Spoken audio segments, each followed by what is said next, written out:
This is Julien, the French winemaking guy who makes wine videos here on YouTube. Yes, wine videos, and we are looking at how to pronounce the name of this famous sub-region of the Bordeaux wine region of France to the southwest of France.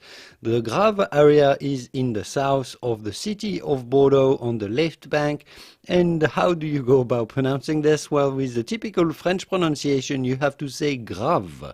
The S at the end of grave is definitely silent, so you must say grave, grave. If you cannot pronounce the French R, it'd be fine to say grave, grave. But do not say graves or graves.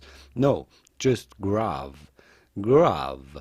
With the typical French pronunciation again, grave, grave, grave.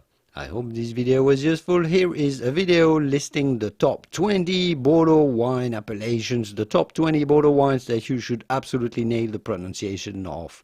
I'll leave you to it, and I will see you soon in the wonderful world of wine. Signing off, Julien Miquel. Bye-bye. Au revoir. Ciao, ciao.